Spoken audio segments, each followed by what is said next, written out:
He just gave a woman a ride in the rain. He didn't know she had no home, no job, not even a future. But she wasn't holding a suitcase, she held a folder filled with the documents that had gotten her fired. She had been dismissed for saving patients when the hospital prioritized profit. The next morning, he didn't offer her a roof, but a sense of purpose. Write in the comments where you're watching this story from, because maybe near you, too, there's someone who isn't asking for anything, but just wants to be useful. A single father helped a woman in the rain, never imagining that she would change his life forever. But before we begin, click the subscribe button and let us know in the comments which corner of the world you're watching this from. The rain poured down, drumming against the roof of James Wilson's old pickup truck. The windshield wipers squeaked as they smeared the water rather than clearing it. The sky above the Green Valley hills turned a dull gray, and the morning light barely pushed through the low clouds. James drove slowly, gripping the steering wheel with calloused fingers that tapped now and then on the worn leather. The cab smelled of damp earth and old coffee, and the heater hummed, barely keeping up with the humidity. James didn't complain. He liked the silence, the harsh rhythm of nature. It mirrored his life, hard but honest. His thoughts were already turning to the workday, pouring concrete, checking rebar, supervising the new guys at the construction site. Inridge Construction, where he worked as foreman, was as worn but persistent as the town of Blackstones. Nothing came easy here, and James liked it that way. Up ahead, through the curtain of rain, a figure appeared on the roadside. James squinted and slowed down. Standing beside a worn bus stop sign was a woman. Her thin coat was soaked through, and her medical scrubs, blue pants and shirt, clung to her body. She didn't try to shield herself from the rain. Instead, she clutched a folder tightly to her chest. Her head was bowed, not from the cold but from the weight she carried. James stopped. The Ford F-150 engine idled quietly. He watched her, something about her posture, upright but weary, drawing him in. She reminded him of the old oak beams at the site, bent by time but unbroken. He glanced at the dashboard clock. 6:40 a.m., 20 minutes to the job site. But his foot didn't press the gas. With a sigh, he leaned across the seat and rolled down the window. Cold air and the sound of rain rushed into the cab. "Do you need help?" he called out, his voice hoarse from the early morning, louder than the roar of the rain. The woman slowly lifted her head. Her face looked exhausted, wet strands of hair stuck to her cheeks. Her eyes, dark like old coal, watched him warily, but there was no weakness in them. Only traces of disappointment she had long since learned to hide. She said nothing, and James thought she might refuse. But then she gave a slight nod and stepped toward the truck. Her movements were careful, like she was afraid she might trip over her own feet. She opened the door and climbed inside. It shut behind her with a damp thud. "Thank you," she said softly. Her voice was barely audible over the rain. James nodded silently, turned up the heat, and pulled away. They drove in silence. Her clothes smelled of antiseptic and rain, and the folder she still clutched seemed like the only thing tethering her to the world. The fog on the windows slowly faded as the heater kicked in. James glanced at her out of the corner of his eye. She was probably around 30, but the weariness made her look older. Her fingers, gripping the folder, were white with tension, and her shoulders were hunched like she was trying to make herself smaller. "Are you a medic?" he asked after a few miles, nodding toward her uniform. She hesitated. "I was," she said simply, and her tone was so final that James didn't ask further. He knew what it meant not to want to talk. The silence between them was heavy but not awkward, the kind shared by two people who understood that words weren't always necessary. James focused on the road, listening to the hum of the engine and the rhythm of the rain. She didn't ask where they were going, and he didn't offer an explanation. After a few minutes, he slowed near the Silvercrest Motel, a squat building with peeling paint and a neon sign that flickered even in daylight. It wasn't a palace, but it was a roof. "I'll stay here for now," she said quietly, looking out the window. James turned into the gravel lot and killed the engine. She opened the door and stepped into a puddle, her sneakers squishing. "Thank you," she repeated, pausing at the open door. James nodded. "Take care of yourself." She closed the door gently and walked toward the office. He watched her figure disappear under the awning, then only moved once the wipers resumed their work. The day passed in a blur. Cement mixers, blueprints that needed double-checking, but the woman lingered in his mind. Something in her quietness, in her silence, had stuck with him. James could read people. Years on the job had taught him to tell the ones who held on from the ones who were about to run. She was one of the former. That evening, back home, he checked on his daughter Sophie, who was drawing at the kitchen table. Reheating last night's casserole, he sat in an old chair with a book he had no intention of finishing. The rain still tapped at the windows, and James realized he had never asked her name. In the motel room, Clara Davis sat on the edge of a sagging mattress. She had taken off her wet clothes, dried her hair with a coarse towel, and turned on the heater, which clicked but barely warmed the air. The folder lay on the table. Inside were letters, printouts, HR reports, her nursing license, and her termination notice. The words still burned. The letter had been cold. Failure to align with corporate values. Clara knew what it meant. She had spoken when she was supposed to stay silent. She had pointed out how the hospital denied treatment to patients in the name of profit. Her voice had been labeled disruptive. Colleagues she trusted had turned away. The termination letter was the final blow, but the worst part had been the calls from patients asking why Nurse Clara wasn't coming anymore. She lay down, staring at the ceiling stained with damp patches. Tomorrow she would start over, find a clinic, a job, a chance to be useful. But as she drifted off to sleep, she remembered the man in the pickup. No judgment, only warmth on a cold day. The next morning, the sky had cleared, though puddles still glistened on the asphalt. James stood by his pickup with a thermos of coffee, watching the steam rise from the lid. Sophie had left on the school bus, and the construction site was already running without him. He was supposed to be checking invoices, but instead, he started the engine and drove to Silver Crest. At the reception desk, where the clerk was lazily scrolling through his phone, he asked, "Do you have a woman staying here?" In medical scrubs, tall, quiet. The clerk nodded. "Room 14. James knocked, but there was no answer. He was about to leave when the door creaked open. Clara stood there, cautious. "I always have someone getting hurt on site," he said plainly. "Pulled muscles, cut fingers. Nothing official. Just a first aid kit and guys too proud to go to a doctor. Maybe you could take a look." Clara blinked. "Are you offering me a job?" James scratched the back of his neck. "I'm offering a ride, and a chance to be useful. I can't pay much, but the guys might buy you lunch." She looked out at the parking lot, at the pickup waiting by the curb. "Just for today," she said, closing the door behind her. James nodded. "Let's go." They rode in silence again, but this time it was different. Not heavy, but familiar. Clara looked out the window. Her fingers no longer clutched the folder. She didn't know what to expect at the sight, but something about the simplicity of his offer, and his honesty, made her agree. At Windridge Construction, the air smelled of wet concrete and sawdust. Men in bright vests moved around Clara like she was part of the scaffolding, visible but not demanding attention. She walked past them with her head held high and stepped into the trailer that served as an office. Inside was cramped and smelled of coffee and machine oil. On a folding table were bandages, tablets, and a dusty first aid manual. It wasn't a hospital, but it was a beginning.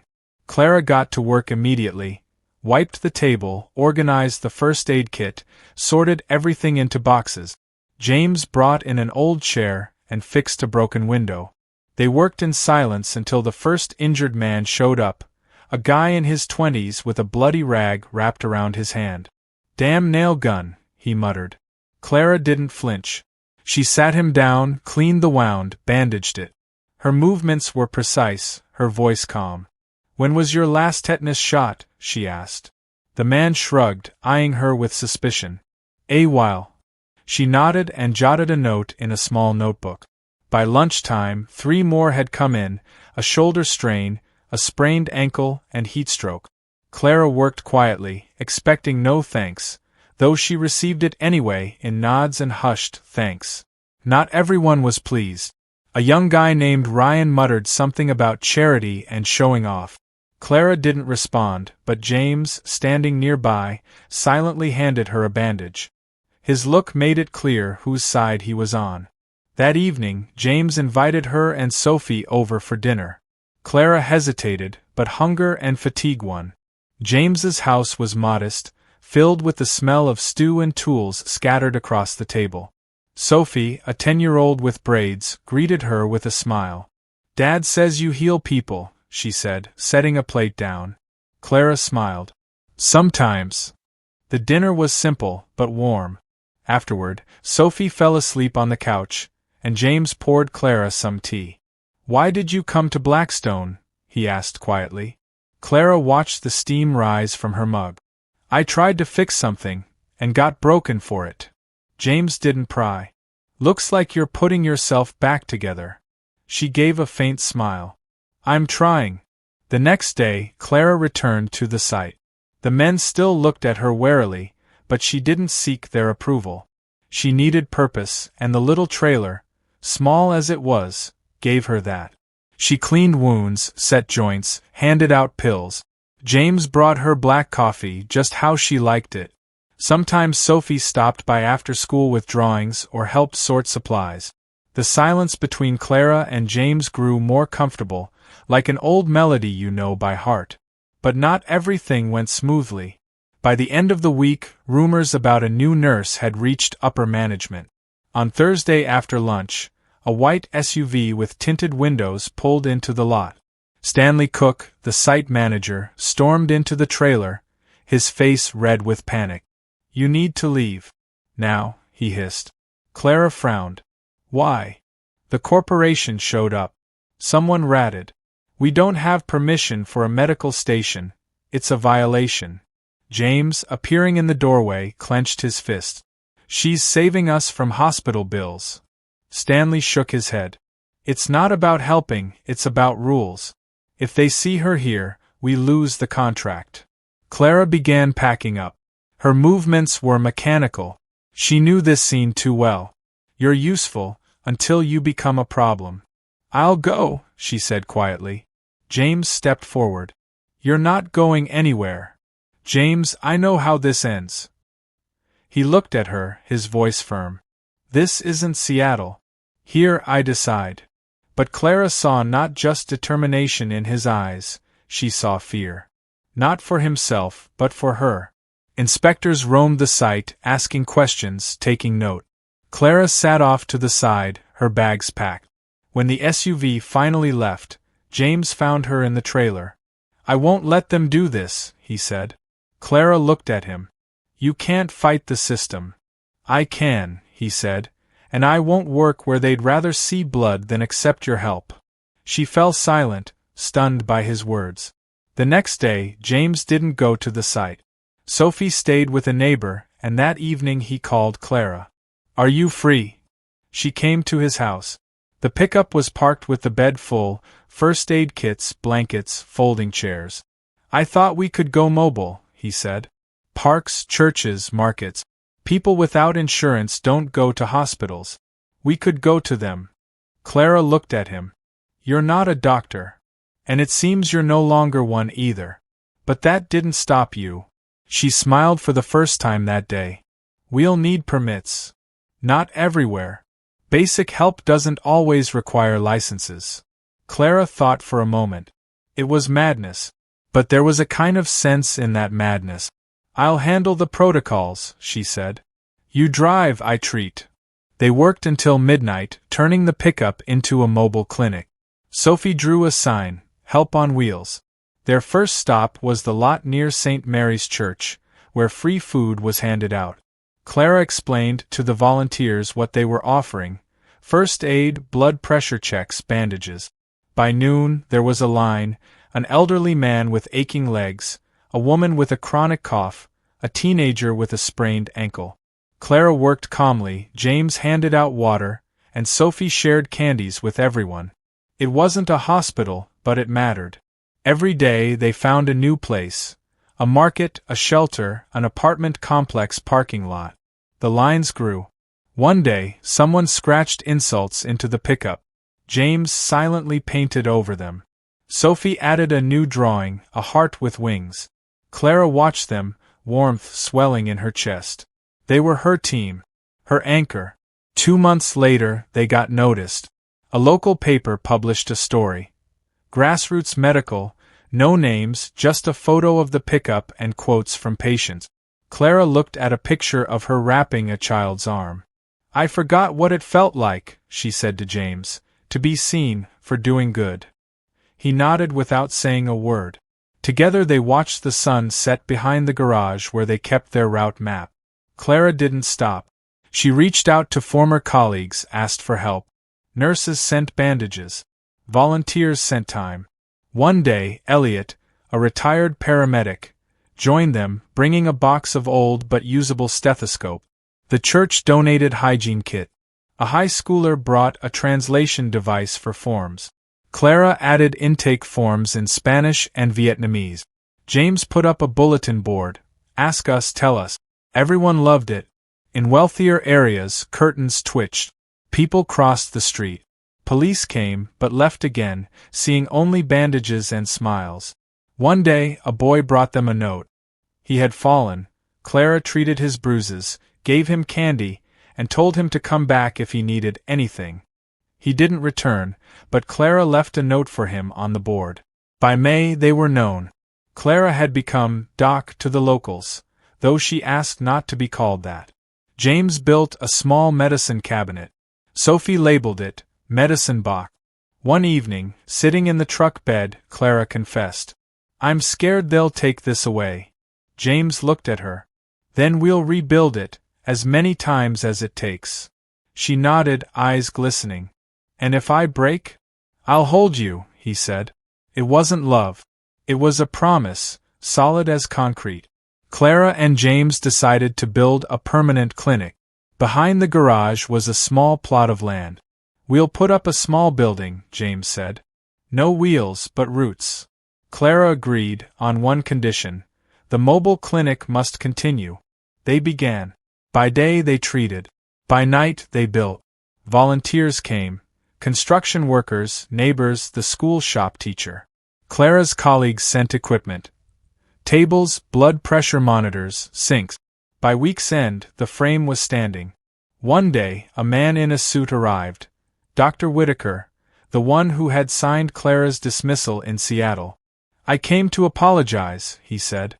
Clara didn't believe him.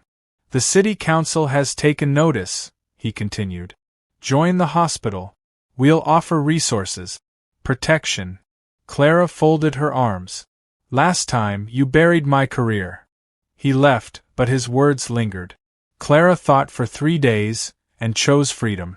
She wrote a letter to the press, declaring she would remain independent. It wasn't a sensation, but it made waves. Grants arrived. Journalists visited. Patients wrote letters. The clinic grew.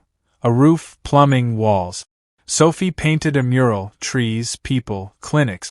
When the pickup broke down outside a children's center, James showed Clara one of Sophie's drawings. 3 figures standing outside a clinic. "She sees you as family," he said. Clara squeezed his hand. "And you?"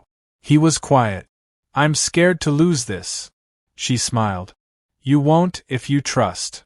The clinic opened in June. It was a modest house with a red door and Sophie's mural. People came. The elderly, children, those who paid in eggs and smiles. Clara stood by the mural, watching the crowd. James was beside her. "They're waiting for your words," he said. Clara took a breath and began. "We started without a plan. Without money. But with the belief that everyone deserves care. This is a clinic of promises. We'll be here, and we hope you will be too." The applause was quiet, but heartfelt. That evening, James gave Clara a pendant, an old ring reshaped into a circle. I don't want to erase the past, he said. But I do want to build something new. Clara nodded. And I do too. A year later, the clinic thrived. The mobile unit rolled on. Volunteers trained. Sophie painted new murals. Clara got a letter from Seattle, an offer to return. She read it with James and filed it away. My heart is here, she said. That day, in a gentle rain, they stood outside the clinic. 3 pairs of boots dried on the porch, different but equally muddy. Above the door hung a sign. Healing.